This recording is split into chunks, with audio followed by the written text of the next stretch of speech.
Welcome to Yep Yeah Yes with Marisa and Tamieka. Today is a special episode dedicated to Black Music Month. Yes, we know it's the last day of the month, but whatever. It's just like Black people, better late than never. We have a special guest. We're joined by DJ Blendz. What up? What's going on?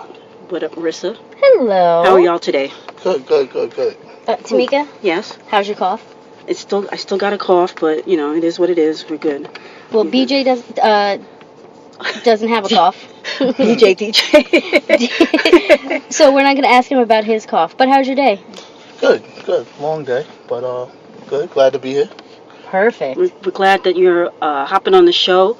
I was like, me and Marissa were talking because we've been wanting to do a show like this. We're like, we want to have a guest, and we want to have a guest that actually can talk about music and have a conversation about it. Not necessarily go into the historical concepts of it, but you know, appreciation of it. Give you a visceral reaction to it. Right. The love of it. The love of all of it. Right. So where do we begin? I was thinking about, when I was thinking about music, I was thinking about the first song that I can remember. Obviously, you know, when you're a kid, there's only certain things that you remember. But the one song that stands out in my mind as a kid, and every time it comes on the radio, I'm like, that's my joint. And I've had to look it up because I didn't know exactly when it came out. It came out in 1978, so I was 4. It's Taste of Honey's Boogie Oogie Oogie. Get down. That was the jam. I can't remember. I could just see your cute little self shaking to it. That's so But cute. even today, if somebody plays it, you tell me people don't just, like, you're a DJ. If people, I mean, I'm sure you're not playing, like, that's not the song that you're playing. But even if you're in the car and it comes on, it's not a song that you really turn off. Well, you know, it's like, I actually do play it. I you do a do? lot of corporate events, Okay. and corporate events, Christmas parties and stuff like that. They like some of that '70s music, some of those disco classes. So Boogie Oogie, Earth, Wind and Fire. That gets them up on the dance floor. You Those know, are- they they're like timeless. stuff like that. They're Yeah. timeless. Yeah. What about you? Do you remember, like, the first song that got you, that you remember as the first song that you fell in love with? Yeah, that would be Donna Summer's "Bad Boy," only because the song started out. I'm a little kid, right?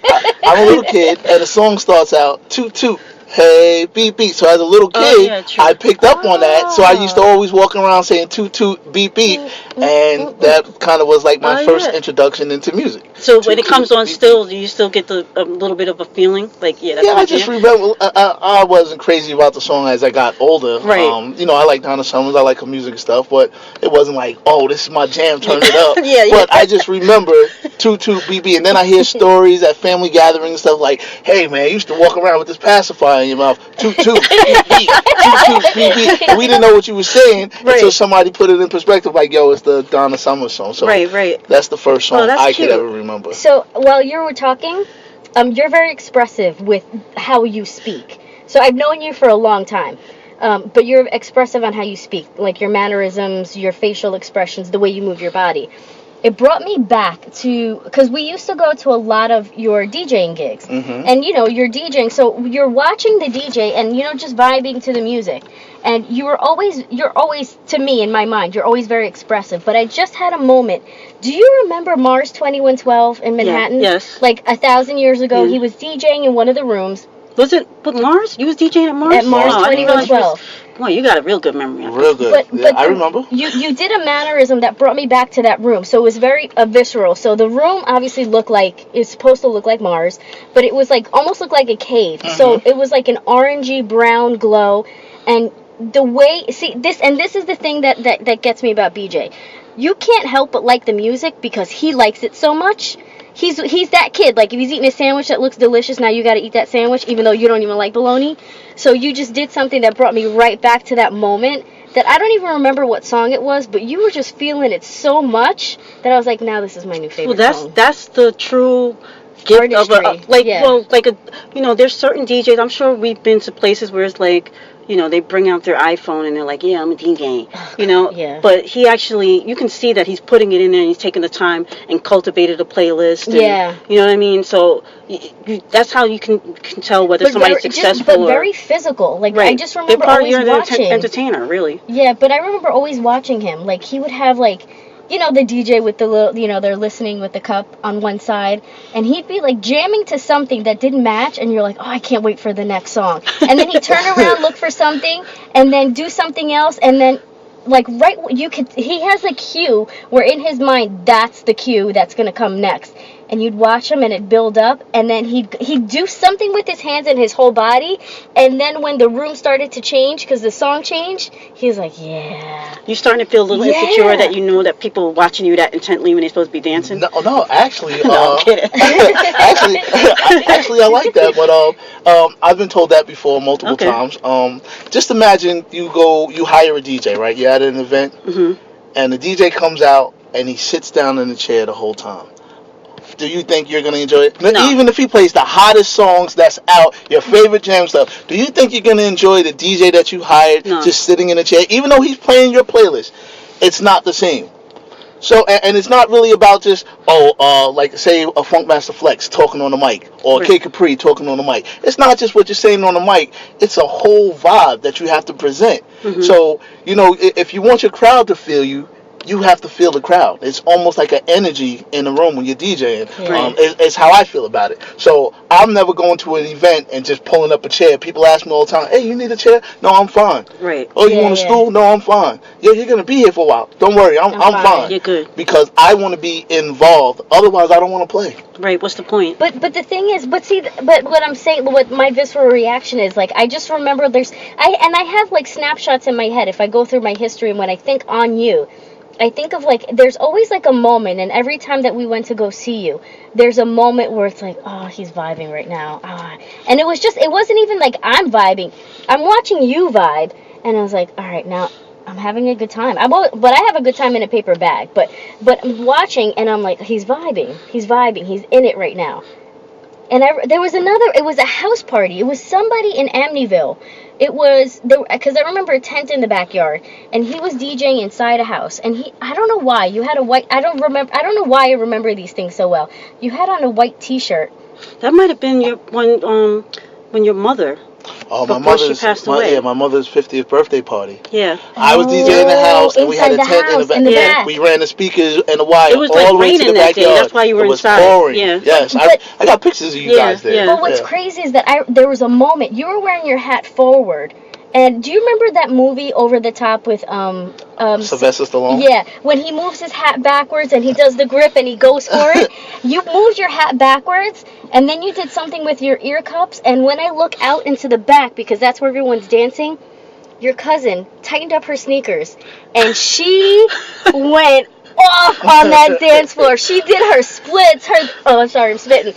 She did her splits, her this, her that, and I just remember looking at you, and then looking out, and then looking at you again, and you look over, and you always have like this, like a shit-eating grin. You've got this chuckle, always, and you looked over, and you grinned, and went, and you did something else, and you just kept going on, and I'm looking out, watching your cousin, like, I saw her lace up her sneakers a little tighter, and I was Lori. like, definitely, and I was like, oh, she is going in. And that's just another fond memory that I have of watching you work. That's why, like, music, it's important. Like, I feel like music in itself, it tells a story. But then when you have the people that are providing that music, whether it's the person that's creating it or the person that's playing it for you, it's all can tell a story, and it brings back those memories. Going back to the first one, do you remember? Now I'm embarrassed because y'all got some really good ones. Because I was thinking more like in my so we know my favorite human is visiting, and I'm thinking back to my time in that snapshot of my life, and what came up to me was, and it's not for the sexual connotation, it was more for like everything else, the empowerment of it. It was a Salt and Pepper, Let's Talk About Sex. It was cut it up one time. Yeah, it was just more like it wasn't about, like, obviously I'm not having sex at, like, I don't know, 11 when this song came out, but it was more like the empowerment of females 11. out there doing it, and I love that. That song. was your jam. That one. No need to be feeling kind of way about it. It's still a song that people play now and gets people dancing. That's my definitely song. a big movement at that time too. Yeah. What about the first CD? Like, for me, and I'm embarrassed about this because it's like really, like you had a million CDs to choose from, and that's the one you chose. Oh my gosh, I the can't first, wait. because I was rocking cassettes. You know, you make mixtape. No, I making have songs. to hear this. Please, Lord Jesus. You're not even gonna know. You probably won't even know who the heck this person is. Okay. Because she had one song, like maybe 2 songs. It was Nikki D. But she had a song called Daddy's Little Girl. And I was like feeling some kind of way with my dad. So I was like, oh yeah, I feel it. I'm you know. But I wasn't Daddy's little girl. But I wanted to be Daddy's little girl. So I bought the CD. I bought her CD and I bought LL's. I bought the cassette because I only had enough money. But that's a stupid thing. Like really, I bought LL's cassette. And then. And her CD. The which one was the one? Was the booming system? Booming system that Mama said knock you out. Mama said knock you out. And that's the one song I actually did not like on that album. Was the Mama Said Knock You Out. Is that the Milky Cereal? Yeah, Milky Cereal is my favorite song on that Milky album. Cereal, 20 minutes of pleasure. Farmers Boulevard, like all of that. So Jingling Baby was on there. Jingling Baby. So, but I bought the cassette instead of the CD. I bought Nikki D's, Daddy's Little Girl. Yeah, I just admitted that, but whatever. But you know what's so funny? When we transitioned from cassette to CD, it almost sounded too clean that I didn't like it. I like that raw. Yeah, I see what you're saying. But funny enough, I had records. Like my first records were Menudo, and I like that. Like when you drop that needle down, I go. Yeah. And then that poppy sound. Right. And then when I went to cassettes, I was like, But then when I went to CDs, it's too clean. It took a lot to get used to, but now it's like I have so many CDs that it's like people are like, why? Oh, you still have CDs? Like, what am I supposed to do with them? Yeah. They just, I have so many. Do you remember your first CD? I have a confession coming from a DJ. I've never bought a CD in my life. What? Never bought a CD in my life. How is that possible? I went from recording Kiss FM, WBLS, late night, Friday, Saturday night, after 11, pressing pause and play and record with a tape cassette. Those were the days. And then I got into DJing with records, all vinyl. And so when the CD crave came along, I was so anti-CDs that I just went and spent money all the time, whether I was in the city, in Brooklyn, or I was here in Long Island, or I got records from you. I just never crossed over to CD, never bought a CD that's for impressive. My own personal pleasure. Right. I've never bought a CD. That's pretty impressive. That's honest truth. Now, what I did do, when they stopped making the vinyls for the songs, because there was a period where vinyl was obsolete. You couldn't get the latest songs. So what I did do, I bought a little portable CD player, and on my laptop, I started ripping music from like the Napster and LimeWire. So I would download and put songs on a CD. Yeah. So I would put the songs on there, a CD. And I would bring the portable CD player with my turntable. So I would play the records that I do have, and on another channel I would switch over and play a CD and then mix a record with it. So it always seemed like I just had 2 records, but I never switched over to playing CDs. And see, that's talent right there, because it's like, I don't know anybody that's never bought a CD, or they've never admitted it. Not that it's like a secret or anything like that, but you just assume. Like I only asked that question because I was like, oh yeah, he's gonna tell me, he bought, I can't even think of anything. But that's crazy. I don't even know if I ever bought a cassette tape before.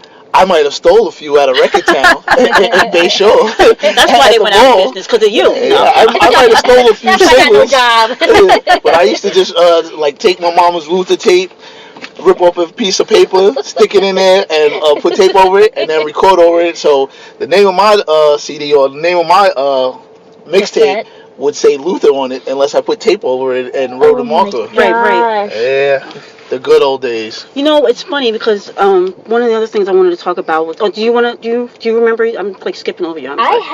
So my first CDs that I bought, was Just It and PM Dawn. Okay, so let's move on. No. I hate you so much. Who was Just It? Just It was techno.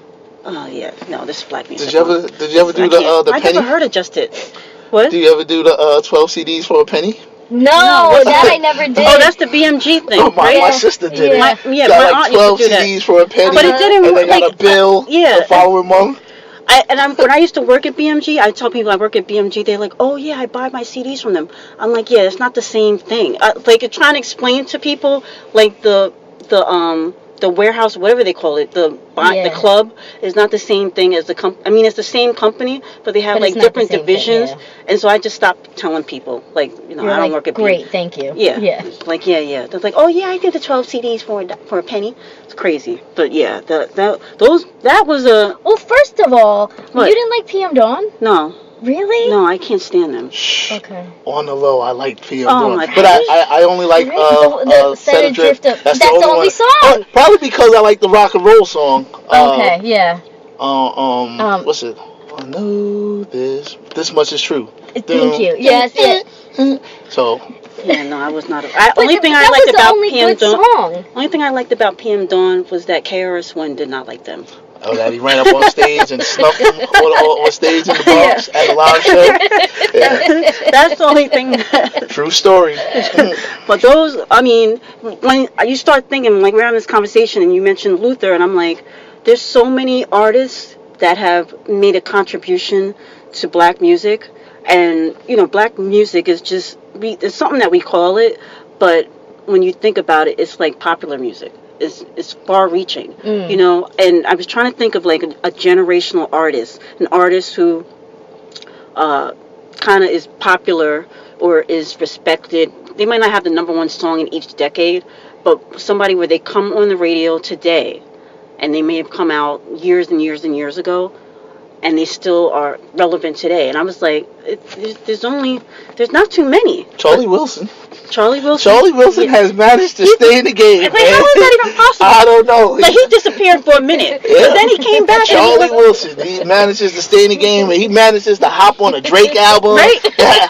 Manages to sing on a Jadakiss song. How is that? Charlie was Snoop, got him over there on the West. You know, I say a lot of it has to do with a lot of artists realizing that they have to appreciate, like, their shelf life is short, and real longevity is about appreciating your past. You know what I mean? And that's why a lot of songs, some of the popular songs, they use a sample, and it's like the Nas song that Kanye sampled. The Cop Shot the Kid. Right. It's like it resonated with so many people because it took you back to the children's story. You know what I mean? Mm-hmm. And so when people reach back and they actually show appreciation, it helps those artists to become, not to become relevant again, but to continue to be relevant. Like somebody like Charlie Wilson, he gets sampled so much back in the day, and it's like, you know, oh, they see him now, and like, oh, he's still cool. Oh yeah, I'm gonna make a record with him. He's still, you know, he's good. They appreciate him. And it's like, I was watching the BET Awards, and something that surprised me was Anita Baker. She got up there and she was like, you know, to the older people, she's like, reach out to the young people. Show them that you appreciate them. Don't, you know, criticize them or whatever. Same thing with young people. Go up to your peers, the older people, put your hand on their shoulder and say, you know, I appreciate you. Thank you for what you've given. And if people start doing that, then somebody like Charlie Wilson can remain relevant for decades. You know? I agree. I got you. Definitely. I mean, and even somebody like I was, when I was thinking generational, even somebody like Luther, like he's been gone for forever. But you know, they're playing him on BLS, and you're like turning the music up, and you're singing at the top of your lungs. It's like crazy. Timeless classics. Yep. There's artists that just in the last 20 years, can you name me a timeless classic song that when that song comes on and 20 years from now is gonna move? Like a Before I Let Go, or Michael Jackson's Billie Jean, or Pretty Young Thing or something, or Belle Biv DeVoe Poison. In the last 20 years of the new music that came out, all the Drake hits, all the Jay-Z, Beyonce hits, can you name a song that you think is going to have that longevity like those songs I just named? Because little kids now are still singing Billie Jean and Smooth Criminal and stuff. Your son was singing it like just last year with the hat on, and he was doing. Yeah. I mean, it's like crazy. It's like these new songs just come out, and they're hits, and they sell, and they go platinum, and then they fade. Wait, you mean to tell me My Neck, My Back is not going to be jamming in 20 years? No, it ain't jamming now. Yellow? No. I don't see that.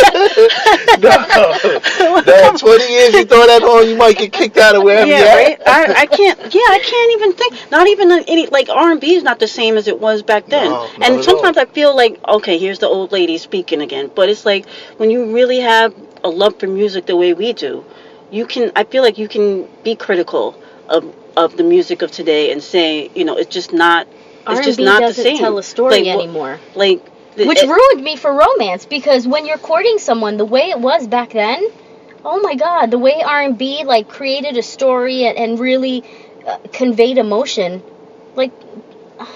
I remember I had a date, and I went to the guy's house because he lives in the city. So I drove out to the city. I get to his house, and the guy is jamming R. Kelly. I was like, oh, that's it. He's a keeper.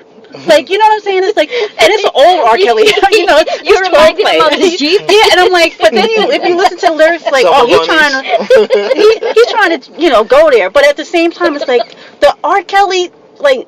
You say what you want to say about what he's done, what he hasn't done. Step in the Name of Love. Yeah, like Step in the Name of Love. They play that. I mean, that's almost. What was that? 15 years old? Interview? That's longer. Longer than that? Yeah, we're in 2018. Well, when did it come out? Step in the Name of Love. It can't be more than 15 years old. Oh, it is. Didn't you that think come so? out in 2000? Google it, son. All right, girl. It can't be. Might be. No, because it came. Step in the Name of Love. 06, 07, 05. 07, 08, something like that. But it's still timeless. It's definitely. It's you play. Do you still play that? Yes. Wait, hold on. Can we talk about R. Kelly for 1 second? Okay. While you're figuring out when the song. Released in 2003. Oh my God, 15 years. Exactly. Holy shit. So do you recall an interview that he did? We're gonna put everything else aside. We're just gonna talk about music.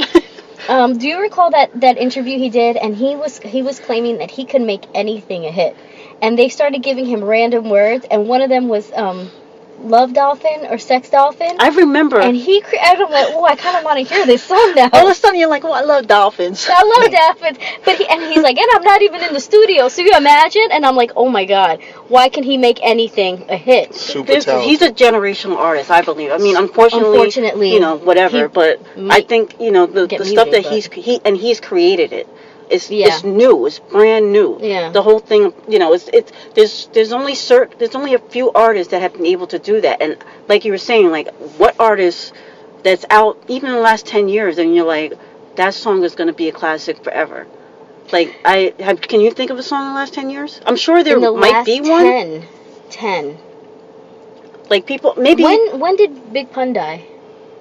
That was like 20 some years ago. Oh my God, I feel like it was yesterday. I'll give you one. What? The Rihanna and DJ Khaled. Oh, Wild Thoughts. Wild Thoughts. Yeah. Wild Thoughts. Because at any given time, you can drop that beat in, Yeah. doom, doom, doom, and Yeah. it's But part see, of it. it's a sample though. Mm-hmm. Or Beyonce's Love on Top still goes. Oh yeah, that's still goes over big. The remix still goes over big Yeah. at parties and stuff. Oh my God. Yeah, I mean, and look we're talking about 2 artists, or really 3. I mean, I don't know. DJ Khaled is gonna need these people in order. Like he ain't gonna be able to go on tour in 20 years by himself. No. He can DJ for somebody, but Beyonce can still go on tour. She gonna be Tina Turner, shaking up behind, talking She'll about always be on beat. Bills. She'll always be on beat. Yeah, but Beyonce always on beat. But yeah, there's only a few artists, but you can't really. You think about all the music that comes out, it's like the percentage rate is very low. Right. Very low. What were you gonna say? But here's where I think that generationally there's a difference. There is a very big difference. The way we had to discover music then and now is extremely different. Mm-hmm. Where now you sit on your phone and things pop up and you discover new artists. This was very different, where you had to either like talk to like-minded people that were in tune to music, or just open to music, go to a record store, flip through, listen to what they're listening to, ask to open a record or CD or tape and discover something. Read the liner notes, because you're like, I want to know everything about this album. Remember when you used to be able to flip open the CD so that tape thing on top? Because he didn't buy nothing. So you don't mess up the tape, but you want to read the liner notes and read the lyrics and kind of like get into the poetry of it all. But think about it, even like a record. I remember my Menudo records that my grandma gave me, when you used to open them and it was like a book, and then you had either one record on their side, and if you were lucky it was 2, and it had pictures, liner notes, and everything there. And I just remember like putting it on my little brown record player and I put it on, and then I'm reading along, or not really reading along, but like looking at just like the visual of it all. Really engaging with the music. It's not just a swipe. But then I remember my first cassette, because my grandma was like, we're going to have to upgrade you. Same grandma, she gave me a pink tape deck, like a tape recorder, like a little tiny boombox, and she gave me Madonna's True Love and Lisa and the Cult Jam. Lisa still go hard for me. You put. That is I wonder girl. if I take you home, it's over. Oh shit! That's like. Although I will say this, and I'm not trying to hate on another Hispanic, but that damn girl, she tried to remake my Lisa, and it just did not work. Who? And I hate her for. You know what I mean? Angie Martinez. Oh my God, she tried to remake I Wonder If I Take You Home, and it really, like, I'm really bothered by it.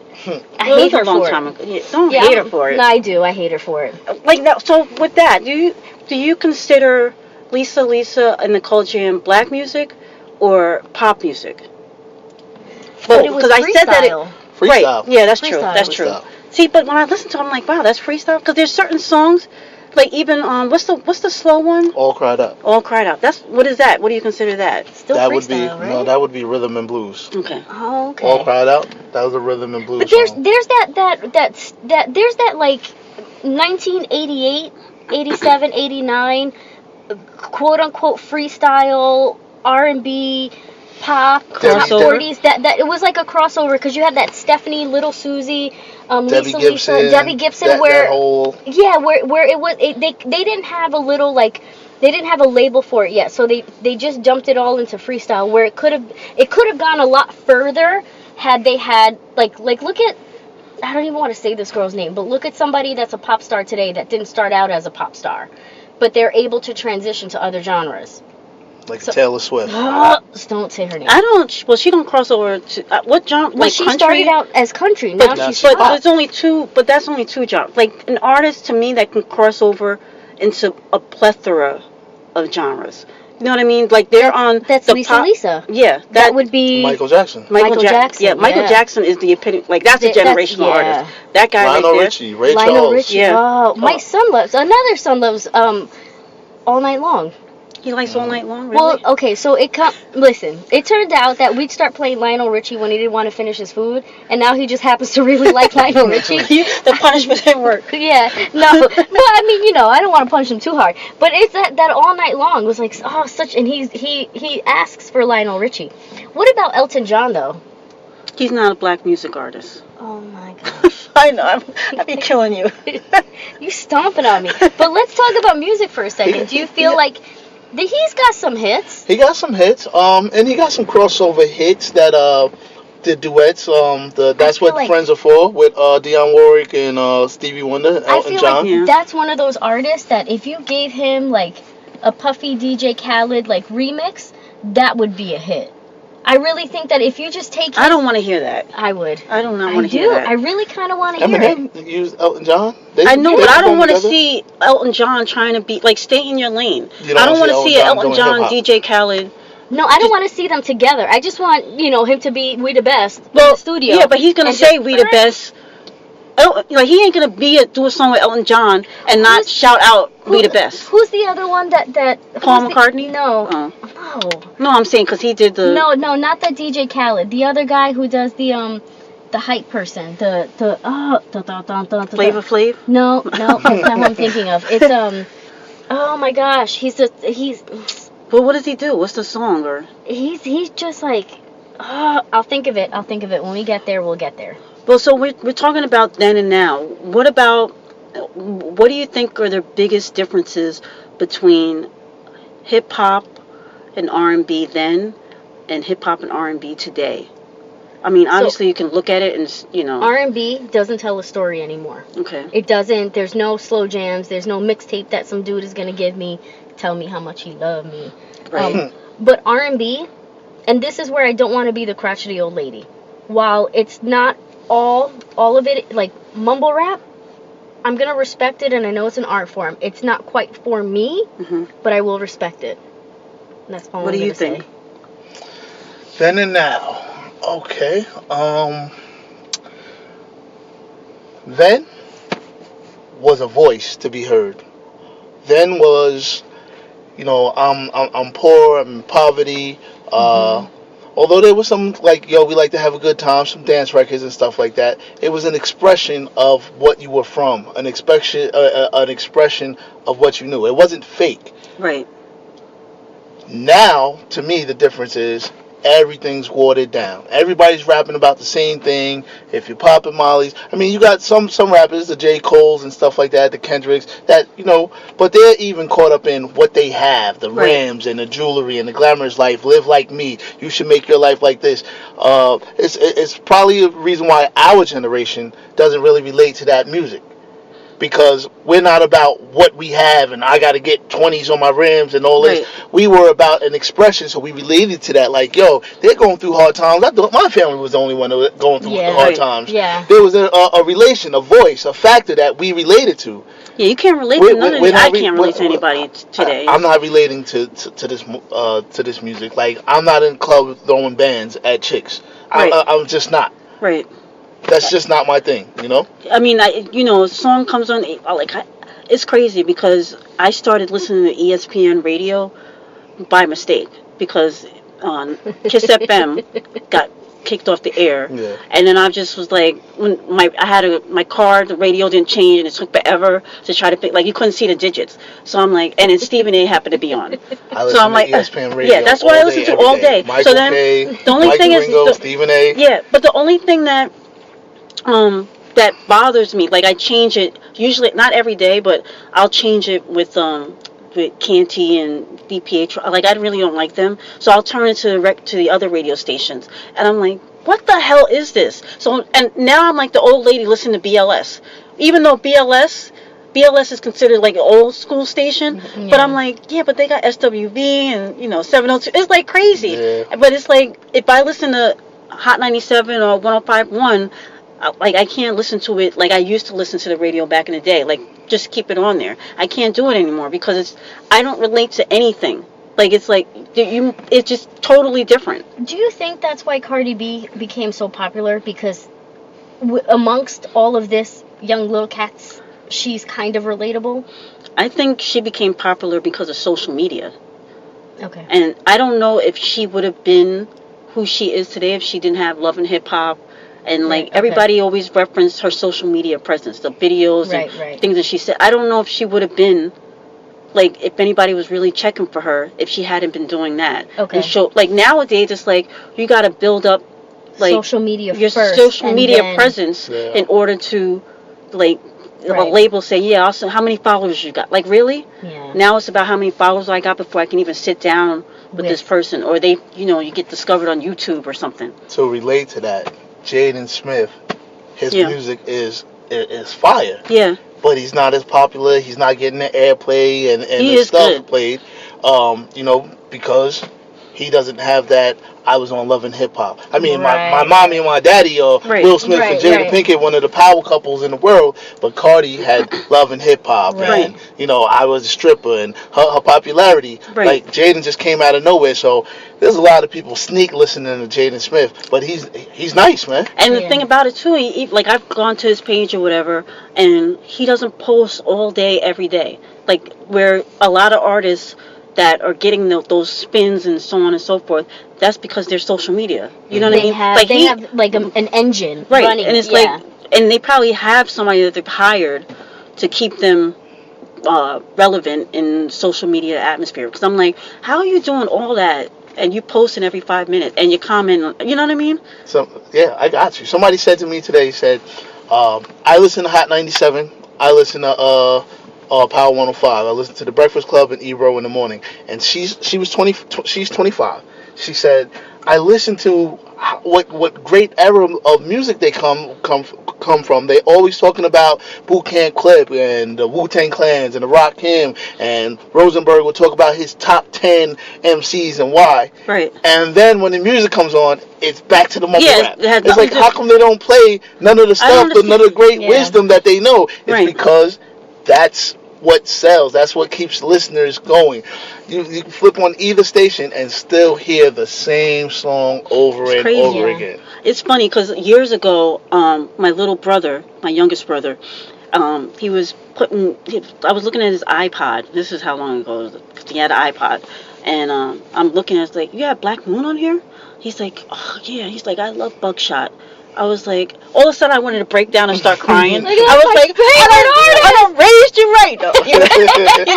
So I took him to I took him to BB King's. We went to the Black Moon concert. The Dirty Backpack Click? Yeah, and he was that's my favorite. And he knew the words, and I was like, and this is, their hits was way before he was. I don't think it was before he was born, but he was young. He was like 6-7 years old, whereas he wasn't really into that. He was into Michael Jackson.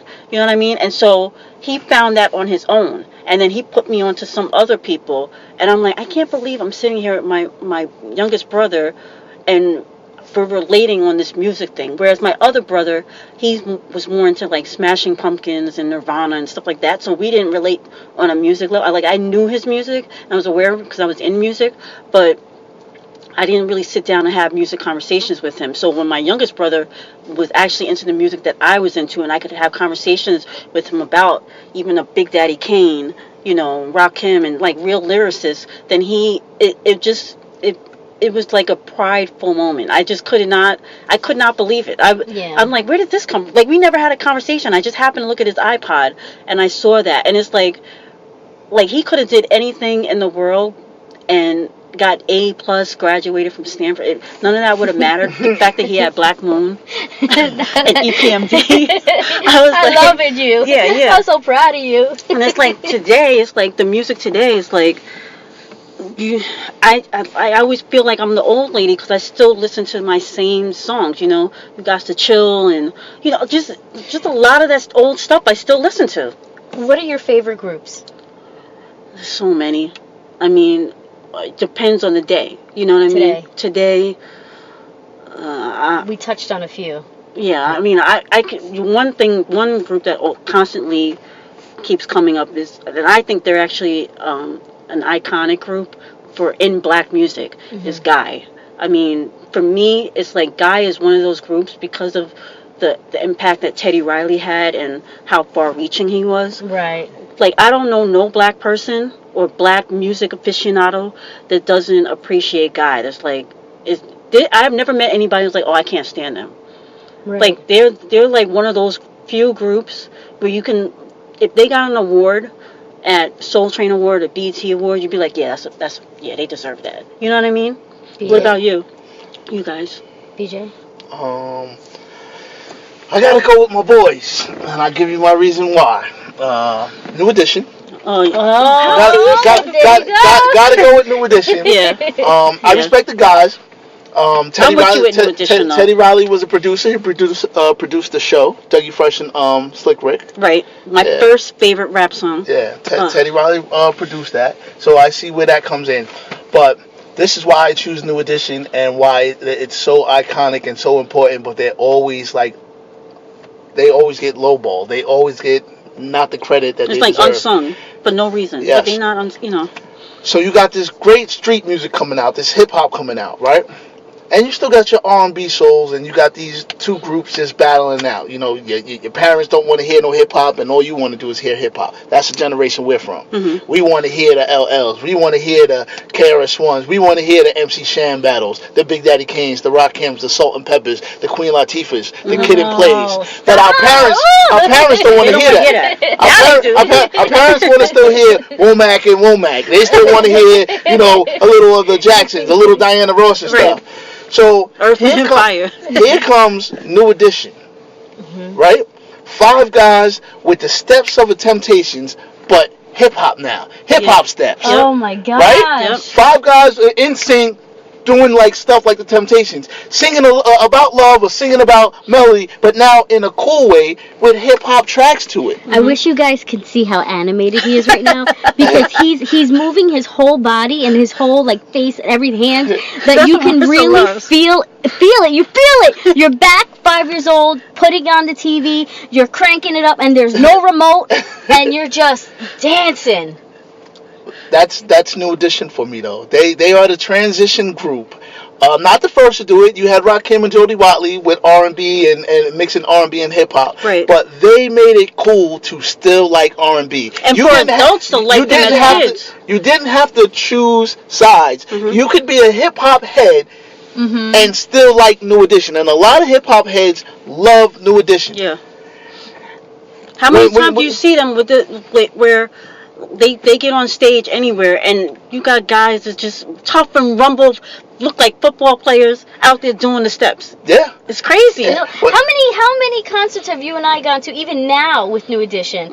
And you're like, they're not. They were my first concert at Westbury Music Fair. And you're Fair. like, oh wait a minute, yeah, they are. My first concert. They bridged that small space between, it was all R&B, it was jazz, it was, black music, whatever you want to call it, hip hop, whatever it was like this, very close, but they stitched it together. Right. That helped us get to now hip hop runs the world. Yep. Yeah, that was R&B singers are singing over hip hop beats. I wish I'd have thought of that. Cuts. When you hear a DJ cut, that's a hip hop move over an R&B song. Yep. New Edition was the bridging of that, the stitching of that made that cool. And they don't get the credit for it. They don't get recognized. No. But sometimes that comes with the territory. But they will always be our black iconic group. And sometimes they're the type of artist where you selfishly want to keep them for yourself. You know what I mean? Like that's how I felt about Mary J, because for so long she was ours, and then she made like Not Gonna Cry, and all of a sudden she was the world. And now like I feel like she makes music for everybody else and not us, and so she's not as popular anymore as she was. And it's like, but New Edition is like I wish they would get their shit together. Yeah. You know what I mean? Go on a real tour. But it's like, they're still ours. You want them to be bigger for them because they deserve it. Totally understand But they're ours. You know what I mean? See, you didn't mind sharing a Janet Jackson when she went pop. Right. Janet started out as ours too. Right. Yeah. She wasn't as big as her brother. Why didn't you mind? Why didn't we mind? What do you mean? Sharing her. Well, she was a Jackson. It was just like, she was like doing you're TV destined to go this way. Like you're a Jackson, for God's sake. You're gonna, go ahead and do it. Just be. You're like, all right. Yeah. Hey, I'll give you a quick story of breaking off of what we're talking about. LL Cool J is going back to Cali. Right. Hated it. Oh. Hated it. Don't like that. It was a crossover. It was in my day, or Run DMC's Walk This Way. Right. It was the first time. It was the first time a hip hop guy that belonged to us. This is ours. This is us. How dare you go to the other side? Right. And for a while, we stopped messing with Run DMC. Yeah. Oh, they're sellouts. We're done. This is where we got onto the Big Daddy Kane's and got into the Rakims. You can see the shift. Like, they went pop. Oh, they went Hollywood. LL tried to go Hollywood. I'm going back to Cali. I hate that song still. LL Cool J is hard. Right. They left the street and crossed over. But they're probably the only, for that time, they're probably the only two artists to make that jump and make it safely back. LL came back when Mama Said Knock You Out. Yeah, he did. Run DMC made it back somewhat, and we started to appreciate them. They really made it back when they came out with Onyx and stuff, and the ball heads and stuff. Right. That's when they really came back to the hood. They had a song called Pause. Okay, right. Pause for the cause, get you. They came back. Oh my God. But we stopped messing with them after Walk This Way. We didn't like it. We didn't like it because it was different. Right. We appreciate it now, but we didn't like it while we was living it. Right. Same thing with LL. I hated LL for that album. I hated him for it. I'm with you on that. And then he made it back. Next thing he's jingling, baby, with the yellow Kango in the video. Got the gold chain on. He's like a legend. That's our legend. He stayed there. Yep. He stayed home now. He stayed home. He didn't go back out. I think too, one of the things about it is like how they live their lives too. Yeah. Like you can make they made this record, this sellout, quote unquote sellout record, but they remain true to like, I don't want to say us, but you know what I'm saying? Like there's certain people that, like I look at somebody like Kanye. It's like he's still like he's straddling that line where you're looking like, bro, like you gotta pick a side. Away from, you know what I mean? I just He's lucky because he's a producer, so he can get away with making certain things. But he's shrouding that line. You can't MC Hammer him just yet. Right. You can't MC Hammer him just yet. You can't just say, here, you can have Kanye. Right. Just yet, because he's even though they make those memes, it's like you take Kanye and we'll take whatever. But yeah, it ain't quite there yet. I was one of the guys when Hammer came out who was like, no, you belong on that side. And I feel bad about it because the man just wanted to make good music. Yeah. And if you think about how many people he employed, and he didn't care, what genre, whatever. If it sounded good, it made you dance and feel good. But as a hip hop head, I just never accepted Hammer. Yeah. I never accepted him, and I feel bad about it now. I accept him as who he is, but his music is just wasn't for me. Just not my cup of tea. Wasn't for me. On the low though, we all like You Can't Touch Us. On the very, very low. In your bedroom, and you're watching TV, and you see Hammer dancing, you hear dun, dun, dun. I didn't love it enough to buy it. Did you buy his vinyl? You didn't love it that much, did you? I never bought that MC that's Hammer. what I'm saying. I've never owned, God honest truth, I never owned anything that had MC Hammer on it. I didn't even have the We're All in the Same Game West Coast response to self-destruction. Yeah, I didn't like that one. Yeah, let's talk about self-destruction real quick. That to this day, I might actually, when we finish it, I might actually have to go online and go on to YouTube to see. I love that damn song. It's like I know it word for word. That's my jam. Word for word. And that's back then. They used to do those. They used to do those collaborative, with the top artists. Even remember the Dr. King one. Yes. King Celebrate, King Holiday. With Whitney Houston, Curtis Blow, the Fat Boys, New Edition, Menudo. Yep. Yeah. That was like, I can't imagine any artist doing that today. Really. I guess they have done it in here and there, but it's never been good. You know what I mean? Nobody's ever surpassed the one with Michael. What is the world? We Are the World. But that to me is like a pop. I don't know. It's just there's a lot of artists that come together and do different things, but those three to me are the ones that are like. We had from Jason's lyrics, Black Men United. Oh yeah. The You Will Know song. You Will Know. That was Tevin Campbell. Yeah, Tevin Campbell and them. Yeah, and then the girls did one for a movie.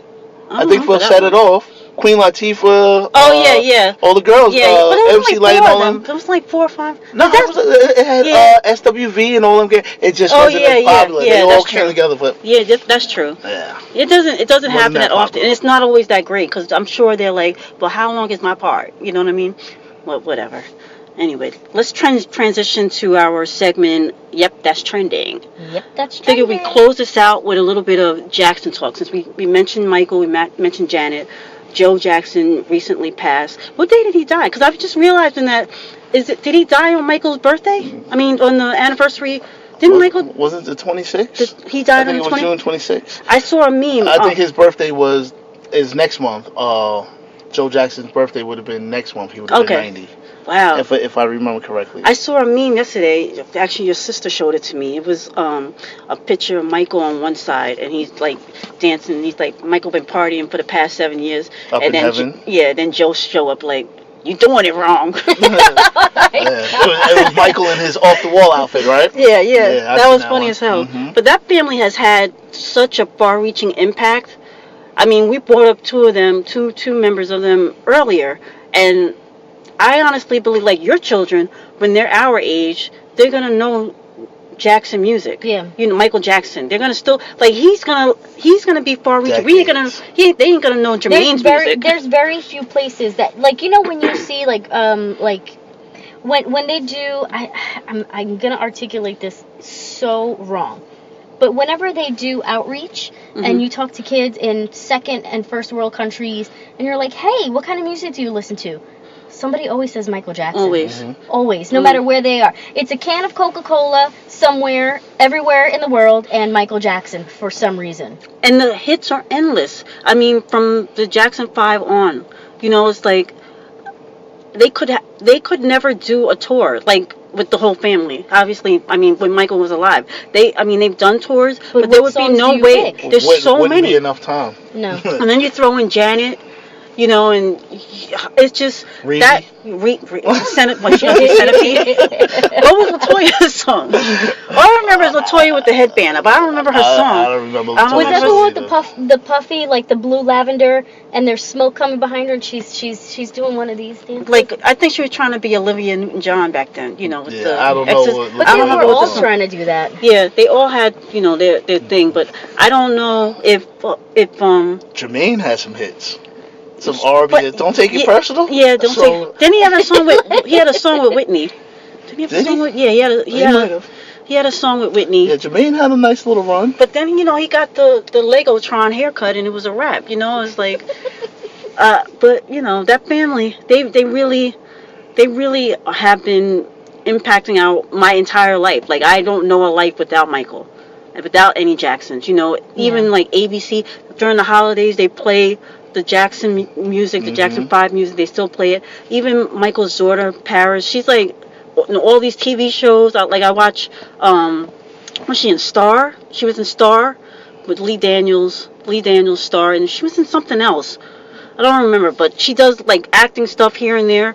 And I'm like, how can a family? And you know, everybody said this starts with him. I'm not gonna leave Catherine out to, you know, in the pasture, but he's the one that got him into shape and set this legacy afar. It's a shame though that they don't have more offspring that have made, you know, really compelling music, some good music. Right. You know, and I don't know They if it's had because 3T. Remember 3T? yeah, the that was nephews? bad. That was Yeah, bad. but this is what's so hard. It's almost like when you have such a powerhouse like Michael, how do you can't compare, but it's human nature to compare. Oh, did you do that on purpose? What do you mean? Human nature. Michael, Human Nature. Oh, we're talking about history here. Oh my I thought god. you did that on purpose. I did not. Listen, we talking Man in music, the so I mirror. don't really, You know, you come from a big family. Do you look at the man in the mirror? Oh man, yeah. Oh my That gosh. family though is very, you know, impactful, and music comes on, you still listen to it. You know, you have mentioned Billie Jean. It's like, I mean, Thriller. Yeah, Thriller. Beat You can just listen to the whole thing. I would sit down looking at the vinyl, you know, with the you know, open it, and the middle page is him, like, isn't he sprawling out with a tiger or something like that? And it's like just looking at Even it, my read it, brother because they had had the the lyrics. leather jacket. Not every album back then had lyrics printed in there, so it was like you were gonna know the lyrics to these songs. Yeah. And then it was an event, like, okay, it's gonna be the new videos coming out, ABC right before the football game, you know, at 8:00, and you're like sitting in front of the TV. My mom's, you know, telling me to do this, that, and the other. I was like, wait, got, you know, the new videos coming out, Thriller, or even Bad. You know, it's just it's crazy that music, that family. You know, I keep saying Michael, but because he was the biggest, the most impactful. Yeah. But the all whole started. family. It all started with, you know, Daddy Joe. Daddy Joe. Rest in peace, Daddy Joe. Anyway, thank you for coming on, Thank you. DJ I appreciate Blendz. it. Thanks Appreciate it. for Appreciate it. Where can walking the me people? down. Memory lane, right? Oh my gosh. Where can we find you on social media? Everything's at I am DJ Blendz. Okay, so you're on At Twitter. I you're am on... DJ Blendz. Yep. All right. How do you spell Twitter. Blendz? BLENDZ. All right. Yeah. And you got some mixtapes on SoundCloud. SoundCloud and Okay. Mixcloud. Okay.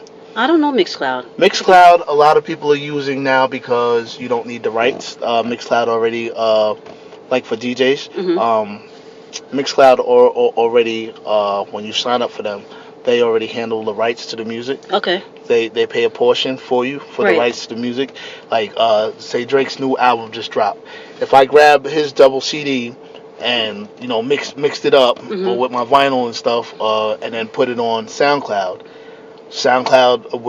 would report it, and then it'd get taken down. And I'd have a violation because I don't have the rights to the music. Right. So I got some mixtapes already up on SoundCloud. I think I got like 500,000 plays. Okay. Like 100,000 downloads off those mixtapes, and so I transferred them over to Mixcloud. So I have both sites. Okay. Now Mixcloud, you can go on Mixcloud and you can post whatever you want on there, as far as like your sound and music. Like even if you wanted to play like Michael Jackson for your show. Right.